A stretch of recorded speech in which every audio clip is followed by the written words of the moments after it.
ओम नमस्ते। आज हम एक ऐसे दौर में जी रहे हैं जहां सब कुछ तेज हो गया है। सोचना, चलना, काम करना और यहां तक कि खाना भी। लेकिन एक सवाल अपने आप से पूछिए, क्या शरीर भी इस रफ्तार के लिए बना है? जवाब है नहीं। तकनीक बदली है, सुविधाएं बढ़ी हैं, लेकिन हमारा शरीर आज भी हजारों साल पुराने नियमों पर ही काम करता है। समस्या यह है कि हमने विकास को अपनाया लेकिन शरीर के नियमों को भूल गए। और इसी वजह से आज छोटी उम्र में ही कमजोरी, पाचन की दिक्कत, चेहरे की चमक का खत्म होना और हाइट का रुक जाना जैसी समस्याएं आम हो गई हैं। इस वीडियो में मैं आपको कोई कहानी नहीं, कोई मोटिवेशन नहीं, बल्कि शरीर को समझने का विज्ञान बताऊंगा। अगर इनमें से एक भी गलती आप रोज कर रहे हो, तो शरीर कभी अपनी पूरी क्षमता पर काम नहीं कर पाएगा। गलती नंबर 1, खाना पेट के लिए नहीं, समय के लिए खाना। आज ज्यादातर लोग भूख लगने पर नहीं, बल्कि टाइम देखकर खाना खाते हैं।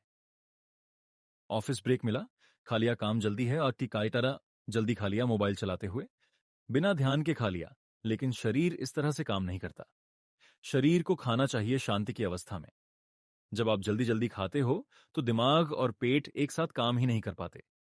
वैज्ञानिक रूप से समझो, पाचन तभी अच्छा होता है जब शरीर रिलैक्स्ड मोड में होता है।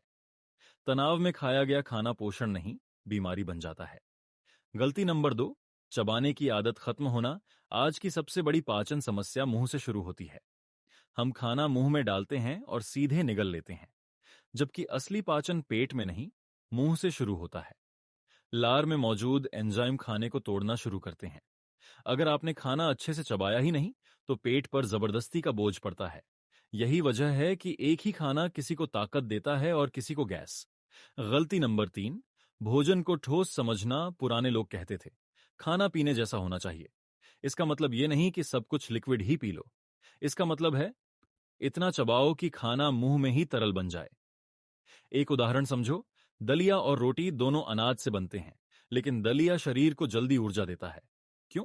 क्योंकि दलिया पहले से ही अर्ध तरल अवस्था में होता है, इसलिए शरीर को कम मेहनत करनी पड़ती है। अब सोचो, अगर रोटी को भी उसी तरह चबाया जाए तो उसका असर भी वैसा ही होगा। गलती नंबर 4, गलत बैठने का तरीका। आज लोग कुर्सी पर बैठकर खाना खाते हैं क्योंकि वही सुविधाजनक लगता है, लेकिन शरीर के लिए सुविधाजनक नहीं होता। जमीन पर बैठकर खाना पेट को स्वाभाविक रूप से सही स्थिति में लाता है। इससे पाचन अग्नि सक्रिय होती है। कुर्सी पर बैठने से पेट सिकुड़ता है और पाचन की शक्ति कमजोर पड़ती है। इसीलिए पहले लोगों में कम खाना खाकर भी ज्यादा ताकत होती थी। गलती नंबर 5, कच्चे भोजन को हल्के में लेना। आज हम पकाने पर ज्यादा भरोसा करते हैं और प्रकृति पर कम।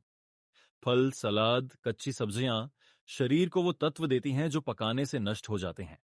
कच्चा भोजन आंतों की सफाई करता है, रक्त को शुद्ध करता है और त्वचा को अंदर से साफ करता है। अगर आपका दिमाग भारी रहता है या बार बार आलस आता है, तो इसका कारण कच्चे भोजन की कमी भी हो सकती है।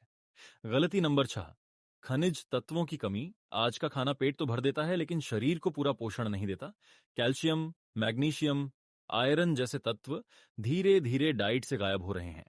यही कारण है कमजोर हड्डियां, कम हाइट और जल्दी थकान। परंपरागत आहार इन तत्वों से भरपूर होता था। आज हमें फिर से संतुलन की ओर लौटना होगा। गलती नंबर 7, पानी का गलत समय। पानी जीवन है, लेकिन गलत समय पर वही नुकसान बन जाता है। खाने के तुरंत बाद पानी पीने से पाचन की प्रक्रिया धीमी पड़ जाती है। खाना ठीक से टूट नहीं पाता और पेट में भारीपन पैदा होता है। सही तरीका है खाने से पहले या खाने के काफी समय बाद पानी। गलती नंबर 8, सुबह की शुरुआत गलत करना। सुबह शरीर सबसे ज्यादा रिसेप्टिव होता है। अगर सुबह की शुरुआत अव्यवस्थित है, तो पूरा दिन अव्यवस्थित जाता है। सुबह उठते ही शांत वातावरण में कुछ समय खुद को देना शरीर और दिमाग दोनों के लिए जरूरी है। सबसे जरूरी नियम, नींद और ध्यान आज की सबसे बड़ी कमी है। गहरी नींद। नींद के दौरान ही शरीर रिपेयर करता है। जिसकी नींद गहरी होती है, उसकी इम्यूनिटी मजबूत होती है, उसकी रिकवरी तेज होती है और गहरी नींद शांत दिमाग से आती है। ध्यान दिमाग को रीसेट करने का तरीका है। जो इंसान रोज कुछ समय खुद के साथ बैठना सीख लेता है, उसका शरीर खुद ही सही रास्ता पकड़ लेता है। अगर आपने आज से इन नियमों को धीरे धीरे अपनाना शुरू कर दिया, तो बदलाव आपको बताने की जरूरत नहीं पड़ेगी, शरीर खुद बता देगा। जय हिंद, जय भारत, हर हर महादेव।